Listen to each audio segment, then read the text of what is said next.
Hannes Kuhnwald hat einen Landwirtschaftsbetrieb in der mecklenburgischen Seenplatte. Zusammen mit 2 Mitarbeitern bewirtschaftet er 500 Hektar. Es gibt in meinem ganzen Leben nichts anderes. Ich bin völlig verrückt nach Landwirtschaft. Unter dem Namen Landwirt in MV berichtet er auf Social Media und in seinem eigenen Podcast Feldgeflüster von seiner Arbeit. Große Technik begeistert, die Dimensionen begeistern. Wie Hannes den Weg ins Netz gefunden hat und welche Rolle seine Begeisterung für Technik dabei spielt. Davon erzählt er in dieser Folge von Wie machst du das bloß? Ihr seid bei Wie machst du das bloß? Einem Videopodcast der Zeit. Wir sprechen hier mit Menschen, die etwas Erstaunliches vollbringen und von denen wir glauben, etwas für unser Leben mitnehmen zu können. Mein Name ist Marc Heiwinkel und ich sitze hier in unserem wunderbaren Berliner Studio neben meiner Kollegin Monika Pielert. Und neben mir sitzt Hannes Kuhnwald, besser bekannt als Landwirt in MV. Hannes, als erstes mal die Frage, warum Landwirt und nicht Bauer? Hallo. Interessante Frage. Ich habe über die Jahre, auch in der Schulzeit, so ein bisschen aufgegriffen, dass Bauer teilweise als Schimpfwort missbraucht wird. Und deshalb sehe ich mich nicht eher als Bauer, sondern wir sind ja eher Landwirte, weil auch Wirtschaft im Fokus steht und deswegen Landwirt. Du bist aber ja nicht nur Landwirt, sondern vor allen Dingen als Landwirt in MV auf diversen Plattformen bekannt. Wann hast du eigentlich diese Idee gehabt, mit dem Streamen anzufangen? Das war schon eine witzige Idee, weil ich eigentlich nur meinem Schwager zeigen wollte, dass das keiner guckt. Das war mit Beginn der Corona-Phase und wir waren schon viele Jahre auf Twitch unterwegs, Livestreaming-Plattform, hauptsächlich für Gamer. Aber während Corona hat sich das alles so ein bisschen umentwickelt und dann war das schon immer, dass er gesagt hat, du musst mal vom Trecker streamen, das wollen die Leute sehen, das ist spannend. Und dann hat er mir auch mal einen geschickt, der das gemacht hat.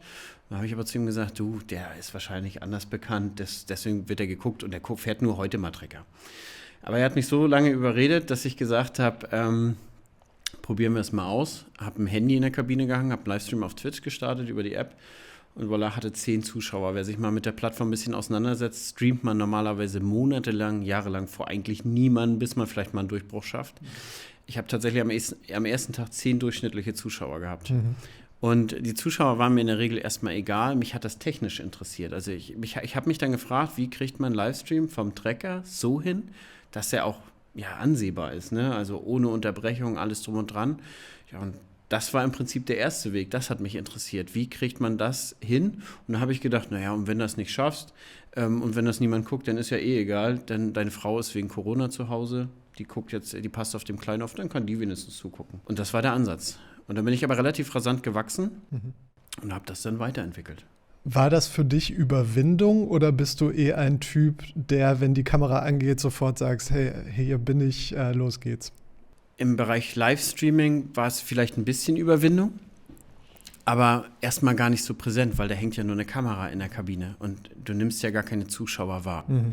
Das war erstmal gar nicht schlimm. Als dann nachher so 20, 25 zugeguckt haben, so, dann hat man sich, da gucken ja jetzt Menschen zu. Und dann hat man sich auch gefragt, ja, wie affig sieht denn das aus? Aus der Kabine, du sitzt da drinne und redest und gestikulierst den ganzen Tag. Wie doof sieht denn das aus, ne?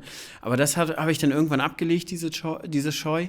Und richtig schlimm wurde es beim Vloggen mit der Kamera. Also da brauchte ich tatsächlich 2 Wochen Überwindung, dann aus dem Livestreaming raus, mit Vloggen anzufangen. Und dann hatte ich auch lange damit zu tun, wenn jemand zuguckt beim Vloggen. Also tatsächlich bin ich eher so ein Mensch, der ein bisschen zurückgezogener ist. Lieber keinen Geburtstag feiern, ne? Also lieber, der in der Ecke steht und immer zuguckt und gar nicht im Mittelpunkt. Das ist überhaupt nicht meins eigentlich. Wie hast du dich dann da überhaupt so reingestürzt? Also es hat ja auch dann gar keiner gesagt, hey, du musst jetzt unbedingt vloggen, Hannes. Das kam ja alles aus dir heraus, ne? Du hast irgendwann den Landschaftsbetrieb von deinen Eltern übernommen, glaube ich, ne? Es war mal ein Viehbetrieb, du hast es dann umfunktioniert und dabei hättest du es ja auch einfach belassen können. Also Technikaffinität verstehe ich auch, bisschen für sich rumprobieren, aber dann diese weiteren Schritte, ne? Du bist inzwischen auf allen Social-Media-Plattformen aktiv. Du vloggst, du spielst den Farming Simulator ab und an, du streamst. Dazu hat dich ja keiner gezwungen. Also woher kam diese Motivation, das dann immer weiter zu drehen und dann auch vor die Vlogging-Kamera zu treten? Tatsächlich habe ich immer nur das gemacht, was die Zuschauer wollten. Also ich habe angefangen, live zu streamen und das lief auch relativ gut. und hat auch gut Aufmerksamkeit, sag ich mal, bekommen in den ersten Monaten, hat auch sehr schnelles Kanalwachstum. Und dann habe ich einfach gesagt, so Leute, jetzt haben wir erstmal 2 Wochen Pause. Wir warten jetzt, dass die Pflanzen wachsen und dann geht es mit der Ernte weiter. Wie 2 Wochen Pause? Das geht doch gar nicht, haben die gesagt. Was sollen wir denn ohne dich machen? Also ich habe ja fast zu dem Zeitpunkt jeden Tag gestreamt, weil auch viel Arbeit war. Und dann haben die gesagt, du musst vloggen. Ja, und das hat natürlich ein bisschen Überwindung gebraucht, bis ich mich dazu entschieden habe. Und dann habe ich mir aber die Frage gestellt, so wenn du jetzt Vlogs gucken würdest, wenn du das ansehen würdest, was würdest du machen? Ich habe bis dahin das nie geguckt, also auch keine anderen Farm-YouTuber oder so. Welche Schwerpunkte würdest du setzen? Was würdest du erzählen wollen? Und so habe ich das alles aufgebaut. Mir war eigentlich auch völlig egal, wie viel das gucken und was das ausmacht oder so. Daran habe ich überhaupt nicht gedacht. Und ich hatte zum Beispiel im Juni habe ich angefangen mit dem Vloggen. Im August hatte ich meinen ersten Fernsehauftritt beim NDR. Und bis dahin habe ich das niemandem erzählt, was ich da mache. Also meine Eltern wussten das so sporadisch, ne? Und meine Frau wusste das, mein Schwager. Ansonsten wusste das niemand. Ich habe das keine Freunde erzählt, gar nicht, weil ich auch da ja irgendwie nichts draus machen wollte. Also ich habe ja auch gedacht, naja, mal gucken, wo wir hingehen, wo das endet. Und das ist eigentlich eine spannende Geschichte gewesen. Und ja, und ich habe den Kanal eigentlich immer so entwickelt, du machst das, worauf du Lust hast und was du selber sehen willst. Und das ist ein gutes Erfolgskonzept anscheinend. Und die Leute, die dich jetzt anschauen, die dir zuhören, die live dabei sind, zum Teil stundenlang, wenn du auf deinem Trecker unterwegs bist, was denkst du, was begeistert die an dem, was du siehst? Das sind ja nicht nur Leute, die auf dem Land leben, sondern wahrscheinlich sehr, sehr viele, die in der Stadt sind. Ja, du holst ja im Prinzip jeden ab. Ob es Begeisterung für große Technik ist, ja, also die über Lkw-Fahrer, die Baggerliebhaber, alle. Große Technik begeistert, die Dimensionen begeistern. Das holt ab. Dann ist es das Fachwissen. Also ich mache das ja auch sehr fachbezogen. Man lernt wirklich viel über Inhalte. Meine Inhalte werden an Berufsschulen gezeigt als Lehrvideo. Von daher, die hole ich ab. Die klassischen Verbraucher interessieren sich für ihre Güter. Wie werden die eigentlich hergestellt? Im Prinzip hat ja jeder von uns irgendeinen Bezug zur Landwirtschaft. Also da über die Generation sehr, sehr viel Familien aus der Landwirtschaft kommen, ist irgendwie eine Wurzel ja noch drin. Und da kommen auch viele, die schreiben, ja, mein Opa hatte mal einen Betrieb oder so. Wir kommen ja mal aus ganz vielen Millionen Landwirten und sind ja halt weggewachsen. Und das ist noch so ein bisschen in uns. Also wie ist es heute zum Teil? Ja, vor 50 Jahren war ich bei meinem Opa auf dem Betrieb und die schauen sich das an. Ich habe ja auch eine sehr ältere Zuschauerschaft. Also der Peak ist tatsächlich bei 35 bis 45 Jahren und dann mehr über dieses Alter als unter 35. Und ich glaube, das ist so eine Grundbegeisterung. Man kann mit jedem Format irgendwie alle abholen. Ja, meine Großeltern hatten auch einen teillandwirtschaftlichen Betrieb. Da war ich dann auch mal sehr begeistert als Kind dabei und diesen Bezug kenne ich durchaus auch. Du eigentlich auch? Nee, ich eigentlich nicht so. Ich bin dann eher so die Zielgruppe, die auf die großen Maschinen steht oder auf die Gadgets. Ich habe mit großer Begeisterung dieses Video geguckt, in dem ihr diese DJI-Drohne vorstellt, mit der ihr die Felder düngt. Erklär doch mal bitte noch mal, woher das so wirklich kommt, deine Begeisterung für die Technik. Also Trecker auszustatten mit Kameras und dann Internet. Ich habe gesehen, inzwischen hast du auch Starlink, um immer eine gute Verbindung zu haben. Wo kommt das her? Bringt das ein Landwirt per se mit oder bist du das als Hannes, der einfach diese Gadget-Liebe entwickelt hat? Ich habe von Haus aus gar nicht diese Kameraliebe. Ich habe mich vor Social Media nicht für Social Media interessiert und auch nicht für Kameras. Und wenn ich jetzt nicht Social Media machen würde, wäre mein Handy die letzte Gurke. Ja, das muss irgendwie funktionieren. Aber ich bin halt ein sehr perfektionistisch getriebener Mensch. Wenn ich etwas mache, bin ich all in. Es gibt nur 1 oder 0. Und mich treibt aber die Technik einfach nur voran, ich will, dass es perfekt wird. Ich habe Starlink auf dem Dach und 4 SIM-Karten, weil ich will, dass ich durch Mecklenburg-Vorpommern fahre und keine Unterbrechung habe. Es gibt keinen anderen Grund. Nur deshalb mache ich das. So, und meine Zuschauer sollen, wenn die dabei sind, auch das maximale Erlebnis haben. Ne? Die sollen nicht sich mit anderen Problemen abkämpfen. Und auch ich mache das ja während meiner Arbeitszeit. Ich fahre ja trotzdem nebenbei 12, 15, 16 Stunden Mähdrescher und streame dabei live. Und dann muss das so funktionieren, dass ich mich um das Stream ein bisschen kümmern kann mit den Leuten erzählen, aber ich kann mich da nicht um die Technik noch zusätzlich kümmern. Und diesen Weg bin ich ja gegangen. Also ich habe ja angefangen und da war das ja fürchterlich, überhaupt mal ein Livestream hinzubekommen, der nicht abbricht permanent, wo du nicht irgendwie einen Support brauchst zu Hause, der mal was an deinem Computer machst. Und von diesem Setup, von diesem Getriebenen, wie kriegst du das perfekt hin? Das ist die Herangehensweise, ja. Also so mache ich das. Und da hängt ja noch ganz viel mehr dran, ne? Also dann hast du diese Aufnahmen gesammelt, dann musst du am Abend vielleicht, ich weiß nicht, wann du das alles machst, darüber werden wir gleich noch sprechen, in den Schnitt gehen. Also Videoschnitt musst du im Grunde können Ton nachbearbeiten, Podcast ist ja auch eine Herausforderung. Wie hast du dir das alles beigebracht? Genau dieselbe Herangehensweise. Also du musst jetzt Vlogs machen, ja, dann musst du irgendwie wissen, wie man Videos schneidet. YouTube auf, alles selber beigebracht. Und auch die ganzen Ideen daraus, irgendwie müssen wir das hinkriegen, dann bringen wir uns das selber bei. Inzwischen habe ich ja einen Videocutter. Sagen wir mal, der schneidet so 50-70% der Videos, kommt immer ein bisschen auf die Saison an. Und welche Videos das sind die sehr, sehr fachbezogen. Wie meine AKF-Videos, Ackerkontrollfahrt, die schneide ich alleine, weil ich dann doch nochmal drüber hören möchte und nachdenken möchte, was man da manchmal sagt. Und ja, das ist einfach immer eine Idee im Kopf haben. Und wie kriegen wir das hin? Und in erster Linie war immer mein Ansatz, auch in der Landwirtschaft, so, du musst das erstmal selber hinkriegen. Du musst es so hinkriegen, dass wir es im Alltag integriert kriegen. Und dann gebe ich das ab, diese Aufgabe. Also selbst wenn wir jetzt eine neue Idee haben von Videoschnitt oder ich denke mir jetzt irgendeine neue Idee aus, dann möchte ich das selber hinkriegen und dann das mit meinem Cutter besprechen, wie ich das gemacht habe und das dementsprechend in den Markt bringen, so für mich und für meinen Alltag. Dieses Ideen ausdenken, das ist ja schon so eine Content-Creator-Welt. Würdest du dich auch inzwischen als Content-Creator selbst bezeichnen und macht das vielleicht sogar den Großteil deines Alltags so aus? Das meiste passiert nebenbei tatsächlich im Videoschnitt, also diese Shorts und so, das mache ich morgens beim Kaffee, das mache ich irgendwie auf der Toilettensitzung, das muss irgendwie in meinen Alltag integriert sein. Das Content-Createn ist ein Ding, definitiv. Ich habe das 2020 erkannt und als es dann anlief, stand ich auch in der Küche mit meiner Frau und sagte, Lisa, ich glaube, ich kann richtig was bewegen, auch für die Landwirtschaft. Also dieses Monetäre war mir eigentlich völlig egal. Also ich bin da gestartet, muss man ehrlich sagen, mitgedacht, man verdient da gar kein Geld mit. Alle haben gesagt, ja, du kriegst einen Euro für 1000 Klicks. Ja, aber krieg mal 1000 Klicks auf YouTube auf ein Video. Und das große Ziel und die Träumerei damals war mit meinem Schwager, Seppi heißt er, Seppi, wenn wir einmal im Jahr von dem Geld essen gehen können, dann haben wir doch gewonnen beide. Das war der Ansatz. Der Rest war nur getrieben von, wir müssen coole Videos machen, wir müssen irgendwie die Landwirtschaft besser hinbekommen und wir müssen meine Erfahrung auch ein bisschen teilen. Also aus dem Studium beschäftige ich mich viel im Bereich Precision Farming. Also wie kann man Landwirtschaft effizienter machen? Das ist so mein Kerngedanke auf meinen Landwirtschaftsbetrieb. Da geht immer noch mehr und es kann immer noch effizienter werden. Und ich meine Effizienz nicht nur monetär, sondern auch nachhaltigkeitsgetrieben. Wie können wir noch weniger Input oder noch weniger Pflanzenschutz machen? Wie können wir noch weniger Dünger verwenden, um einfach alles zu schonen, die Natur und unser Konto? Und da habe ich auch gedacht, du hast so viel Erfahrung im Bereich Precision Farming. Du kannst doch viele Betriebe abholen. Du kannst denen zeigen, wie man Lehrgeld vermeidet, was du schon über die Jahre bezahlt hast. Und aus diesem Ansatz habe ich zu ihr gesagt, ich glaube, wir können richtig was bewegen. Und ich habe mich über die Jahre schon sehr dann auf Social Media konzentriert. Ich habe das als Chance gesehen.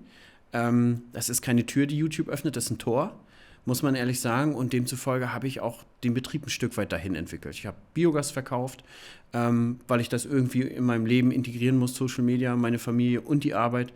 Ja, und so habe ich es dann weitergetrieben und teilweise natürlich so Projekte, wo man Maschinen vorstellt, da muss man sich richtig Zeit für nehmen. Das ist nicht in 3 Minuten gemacht, das ist eine Woche Aufwand und das muss irgendwie der Landwirtschaftsbetrieb hergeben. Und dann ist alles durchoptimiert, dass es ineinander greift wie ein Zahnrad. Du hast dich ja bewusst entschieden, Landwirt zu werden. Kannst du dich noch erinnern, wann das war? Und du weißt ja, worauf du dich eingelassen hast. Sehr, sehr viel Arbeit, wenig Freizeit und so weiter. Wie ist es dazu gekommen, dass du dich dazu entschieden hast? Ja, das kann ich dir sagen. 19.10.1989, das war mein Tag, wo ich entschieden habe, Landwirt zu werden. Das war meine Geburt.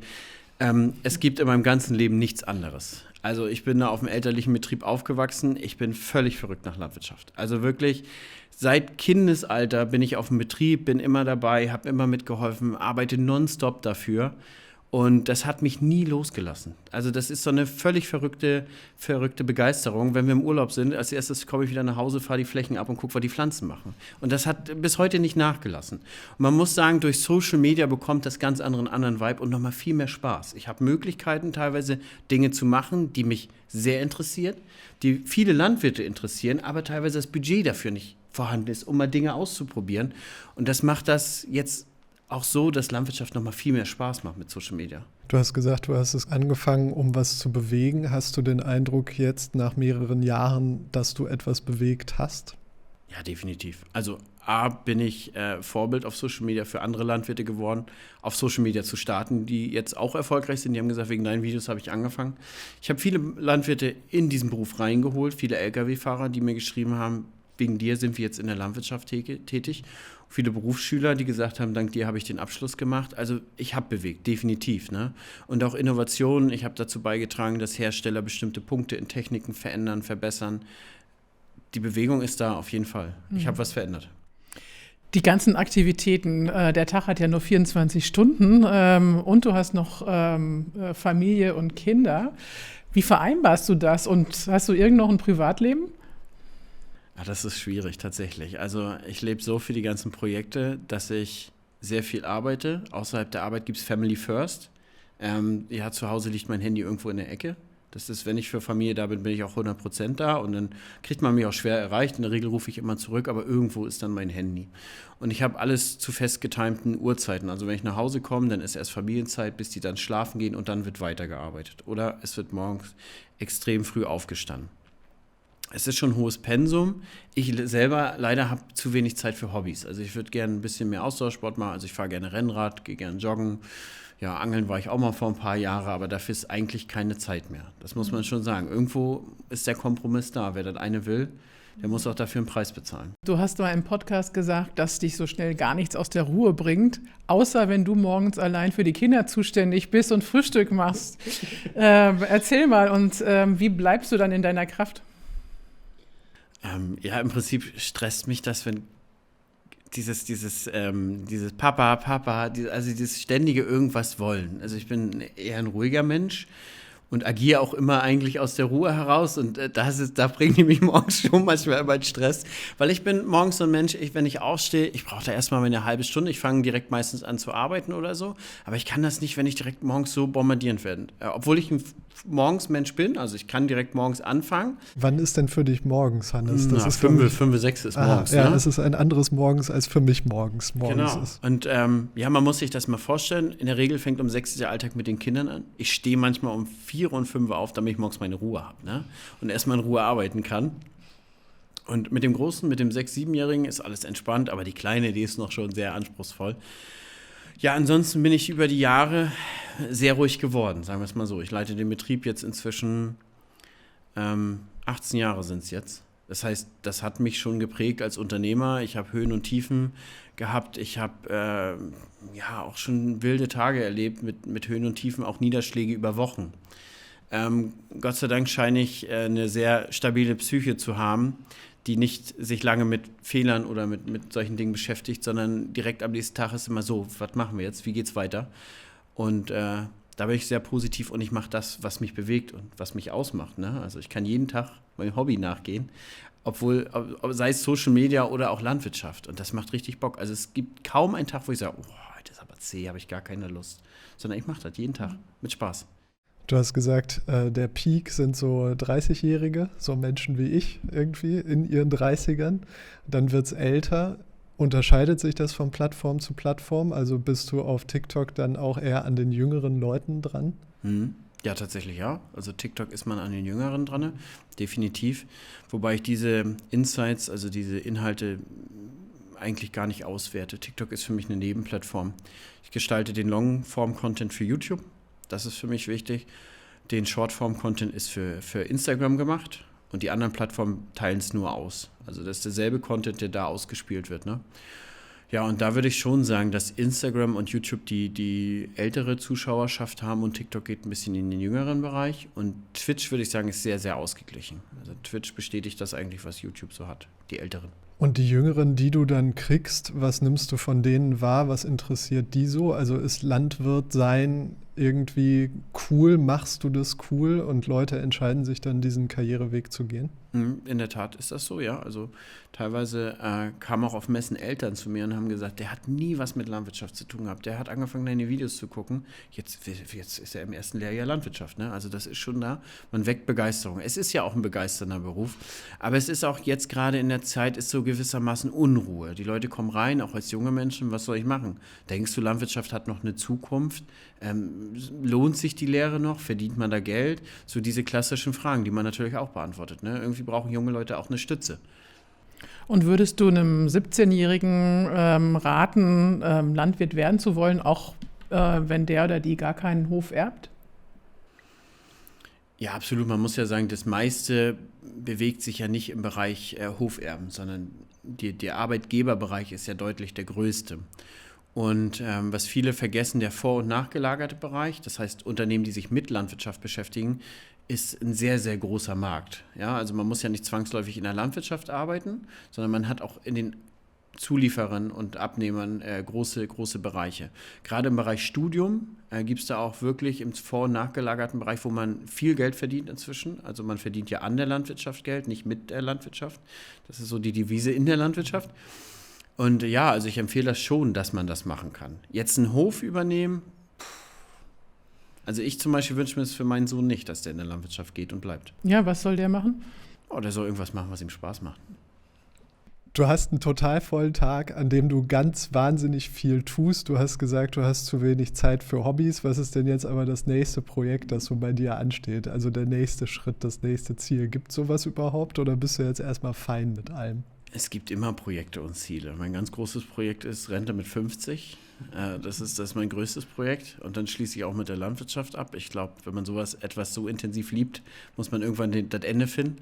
Ach, und dann?